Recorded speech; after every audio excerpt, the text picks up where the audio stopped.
నమస్కారం, welcome to I dream. నేను మీ విజిత. ప్రస్తుతం మనతో పాటు ఉన్నారు ప్రముఖ ఆధ్యాత్మికవేత్త, శ్రీ విద్యా ఉపాసకులు, ఎంతో మందికి మంత్రోపదేశం చేసిన గురువుగారు శ్రీ గురు కరుణామయ్య గారు మనతో పాటు ఉన్నారు. ఇప్పుడు గురుగారితో మాట్లాడి మన సందేహాలన్నింటినీ నివృత్తి చేసుకుందాం. నమస్కారం గురుగారు. శ్రీమాత్రే నమః. గురుగారు, చాలా మందికి ఉంటుంది నిత్యం ఇంట్లో దీపారాధన చేసుకోవాలి అని చెప్పి, కానీ ప్రత్యేకించి దీపారాధన అనగానే ఎన్నో నియమాలు ఉంటాయి. నిజంగా ఏ రకంగా చేసుకోవాలి, దీనికి ఒక నిర్దిష్టమైన సమయమే ఉండాలేమో ఇలా ఆలోచిస్తూ ఉంటారు. నిజంగా నిత్య దీపం చేయాలి అని అంటే కూడా నియమాలు, ఒక సమయం అనేది ఉండాలా గురుగారు ఖచ్చితంగా? ఈ ప్రశ్నకి ఆన్సరు చాలా రకాలుగా చెప్పచ్చు. ఓకే. ఇప్పుడు మనం భగవంతుని ఎందుకు పూజిస్తున్నాము? ఈ భగవంతుడు నా జీవితంలో టాప్ ప్రయారిటీగా, సెకండ్ ప్రయారిటీగా నేను అనుకున్నప్పుడు, టాప్ ప్రయారిటీ అయితే అదే సమయంలో చేస్తాం. నాకు భగవంతుని వదిలి ఉండలేను. అందుకే ఐ హ్యావ్ టు డూ పూజ అనుకోకూడదు ఇంగ్లీష్లో. ఐ వాంట్ టు డూ పూజ. రెండింటికి చాలా తేడా ఉంటుంది. ఇప్పుడు ఐ వాంట్ టు డూ పూజ అన్నప్పుడు మీరు చెప్పిన ఎప్పుడు పడితే ఎప్పుడు చేసుకోవాలనిపిస్తుంది. ఐ హ్యావ్ టు డూ పూజ అన్నప్పుడు ఈ సమయం వస్తుంది. సర్వకాల సర్వావస్థలందు జపించదగిందే నారాయణ మాత్రం శబ్దం అంటారు. అంటే ఏంటి? పూజకి యాక్చువల్గా సమయం లేదు, ఎప్పుడైనా చేసుకోవచ్చు. రాత్రి అర్ధరాత్రి అయినా సరే. నేను చాలాసార్లు 11:30కి మెలకు వచ్చేస్తే నాకేమీ తోచకపోతే పూజ గదిలోకి వెళ్ళుకొచ్చి అక్కడ పూజ చేసేవాడు. ఓకే. కానీ అంటారు కదా గురుగారు, భగవంతుడు కూడా నిద్రిస్తుంటాడు, తింటూ ఉంటాడు, వాళ్ళకంటూ ఒక సమయం ఉంటుంది, ఎప్పుడు పడితే అప్పుడు చేయొద్దని పెద్దవాళ్ళు చెప్తుంటారు కదా, అలా ఏమి ఉండదా గురుగారు? ఇలా చెప్పేవాళ్ళు. ఇంకోటి చెప్తాను, నేను ఒప్పుకుంటాను మీరు చెప్పింది. నేను నా పరిధి నుండి బయటకు వచ్చి భగవంతుడు కూడా మనలాగా సుష్టుగా భోజనం చేసి మొదలు పెంచేసుకుని మధ్యాహ్నం పడుకుంటాడు, రాత్రి పడుకుంటాడు, అప్పుడు చేయకూడదు, ఒప్పుకుంటాను. మనం మాత్రం 3 పూటలు భోజనం చేస్తాం. భగవంతుడికి ఓన్లీ పూజలోనే నైవేద్యం ఎందుకు పెడతారు? ఆయనకి 3 పూటలు పెట్టచ్చుగా నైవేద్యం. 3 పూటలు చేయండి. నేను కొన్ని సమయాలు అంటే ఇది తప్పింది నాకు. ఆయన నిద్రపోతాడంటే ఆ పూజ చేయక్కలేదు, ఏదో రీజన్లో నేను తప్పించుకోవాలి పూజ. వెతుక్కుంటున్నాం. నేను స్నానం చేయలేదు, తప్పించుకో పూజ. నేను బట్టలు జీన్స్ ప్యాంట్ వేసుకున్నాను, తప్పించుకో పూజ. తప్పించుకోవడానికి చూసి వాళ్ళ ఆలోచన ఇది. నా దృష్టిలో సర్వకాల సర్వావస్థల యందు ఇది కాకపోతే ఒకటి ఉంది, మీరు ఎందుకు పూజ చేస్తున్నారు అనే దాన్ని బట్టి ఉంటుంది. ఇప్పుడు నేను ఒక అవసరం కొద్దీ పూజ చేస్తున్నాను. కొన్ని ప్రయోగాలు ఉంటాయి, తంత్ర ప్రయోగాలు అని, లేదా వాంఛాకల్ప గణపతి. ఏదైనా కోరుకుంటే వాంఛాకల్ప గణపతి ఒక 50,000 సార్లు జపం చేస్తేనో, లేక 40 రోజుల పాటు పూజ చేస్తేనో మంచిది అంటారు. అది నేను అవసరం కొద్దీ చేస్తున్నాను, నాకు ఉద్యోగం లేదంటే. అప్పుడు ఏంటి, నిర్దిష్ట సమయంలో నిర్దిష్ట ప్రదేశంలో చేస్తే మంచిది అంటారు. ఎందుకు? కంపారిజన్ తప్పు అనుకోండి, అలా చేయకూడదు, కానీ అర్థం అవడం కోసం చెప్తున్నాను. మీరు ఓ పక్షికి, ఓ కాక్కో ఓ చిలక్కో ఆహారం వేయాలి. ఓ ఇడ్లీ ముక్క తీసుకెళ్తారు. ఫస్ట్ రోజు మాత్రం కా కా కా కా అనాలి. రెండో రోజు కొంచెం తగ్గించిన, మూడో రోజు నుండి దానికన్నా ముందే వస్తుంది. ఎందుకంటే ఆ టైంకే మీరు చేస్తారు కాబట్టి. అర్థమవుతుందా? ఈ ఎనర్జీ కూడా నేను ఒకే టైంలో చేస్తే పిలవగానే పలుకుతుంది. ఆ ఎనర్జీ ఈజీగా నాకు వశమవుతుంది. అందుచేత నేను ఒక కోరికతో నేను చేస్తున్నప్పుడు, ఇప్పుడు నేను మీ దగ్గర నాకు ఏదో పని కావాలి. మీరు స్వాతిముత్యం సినిమా చూసారా? ఆ కమల్ హాసన్ గొడుగు పట్టుకుని ఉద్యోగం ఉద్యోగం ఉద్యోగం అంటారు. ఎప్పుడు పడితే అప్పుడు చేస్తూ ఉంటాడు. అంటే అవసరం కొద్దీ. అలా కాకుండా ఒక అవసరం కొద్దీ నేను చేస్తున్నప్పుడు నియమంగా 6 గంటలు అంటే 6 గంటలకు పూజ చేస్తూనే ఉండాలి పొద్దున్నే. అదే సమయంలో చేస్తే మంచిది. మామూలుగా నేను ఉపాసన చేసుకుంటున్నప్పుడు ఇందాక చెప్పినట్లు టాప్ ప్రయారిటీ ఏమిటి అని నేను అనుకుంటే, నాకు భగవంతుడే టాప్ ప్రయారిటీ. అంటే ఒకవేళ నాకు ఇంట్లో పనులు ఉన్నాయి, చాలా బిజీ అన్నీ అంటుంటారు. బిజీ ఏమిటి? అసలు నేను పేపరు పెన్ ఇచ్చి పొద్దున్న లేచిన దగ్గర నుండి రాత్రి పడుకునే దాకా ఏం చేసారో రాయమంటాను. గంటకి రాసి అనవసరమైంది కొట్టేయమంటే 4 గంటలు ఉంటాయి, మీకు నాకు అందరికీ కూడా. ఖాళీగా బ్రౌజ్ చేస్తూ ఛానల్, వాట్సాప్ మెసేజ్లు, ఇవన్నీ వేస్టే.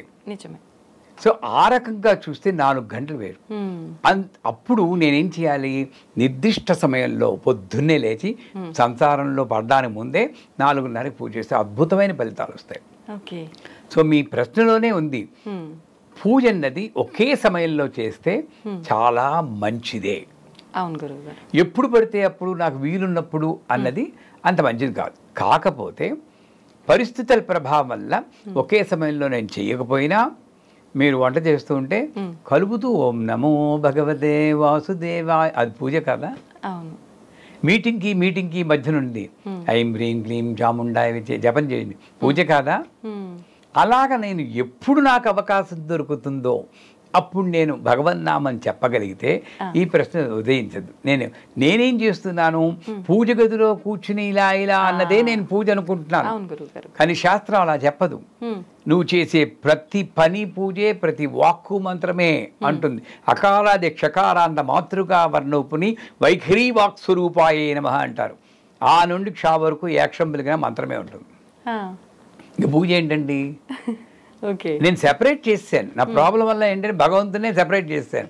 ఆయనకు రూము, ఆ రూమ్లో జైలర్ లాగా అప్పుడప్పుడు పొద్దున్నే వెళ్తాను, తలుపు తెరుస్తాను, ఓ తిండి పెడేస్తాను, ఓ బయటకు వచ్చేస్తాను. ఇది మానుకొని నాకు ఎప్పుడు వీరున్నా సరే, ఏ పనిలో ఉన్నా సరే భగవన్నామం చెప్పుకోగలిగినప్పుడు ఈ సమయంలో చేసేదే పూజ అన్నది నాకు అలా రాదు. ఏ సమయంలో నువ్వు ఏ పని చేస్తున్నా కూడా అది పూజ కిందే భావించడం ఉత్తమం. 2, అవసరం ఉన్నప్పుడు నాకు ఏదో ఒక కామ్యం కోసం చేస్తుంటే అదే సమయంలో అదే ప్రదేశంలో చేయడం ఉత్తమం.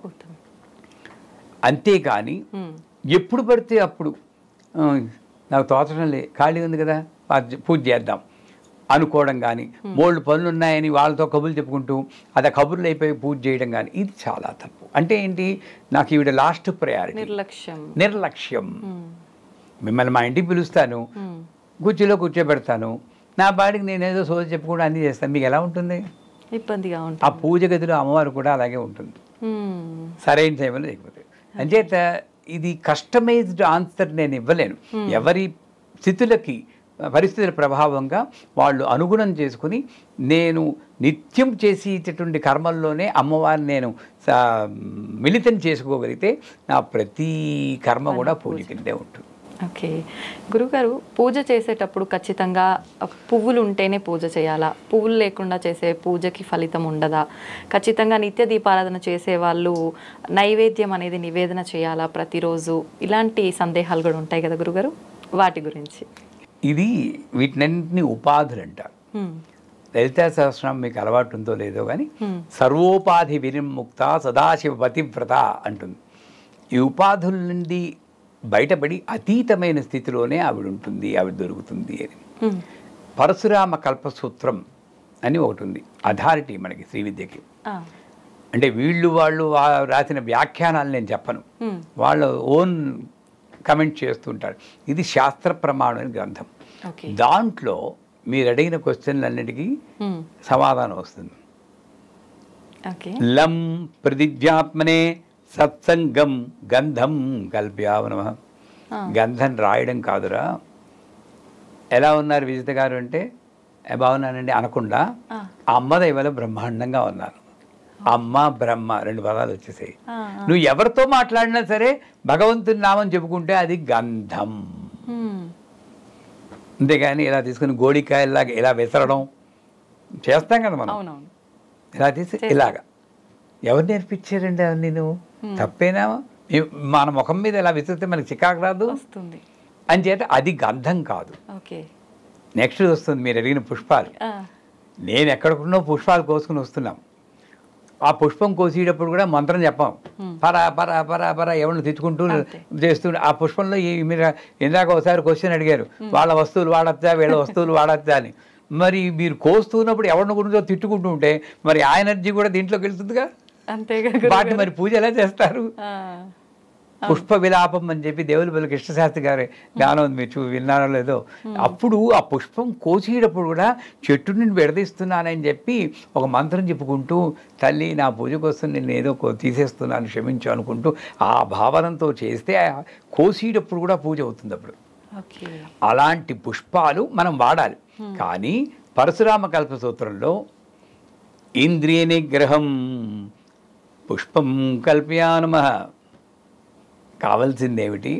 ఈ పుష్పాన్ని ఇలా పట్టుకున్నప్పుడు అమ్మ ఈ పుష్పంలాగా నాకు విశాలమైన హృదయం ఉండాలి. ఎంత పెద్ద పుష్పం పెట్టడం తామర పూలని, ఇక్కడేమో నేరో మైండెడ్, పని మనిషి చూస్తుందేమో అని తలుపేసేయడం, నా దేవుడు మైలపడిపోతాడని. వీడు ఎంత పెద్ద పుష్పం పెడితే ఏం లాభం? ఇది విశాల హృదయం కాదు. అందుకే మొగ్గలు పూజ చేయకూడదు అంటాడు. ఇది నేరో మైండ్. నా మైండ్ని గుర్తు చేయిస్తుందమ్మా అది. అది కావాలి ముందు. అది ఉన్నప్పుడు ఈ పుష్పాలు ఉన్నా లేకపోయినా అక్కర్లేదు. నేను యూకే వెళ్ళాను, మా అమ్మాయి ఇంట్లో ఉన్నాను.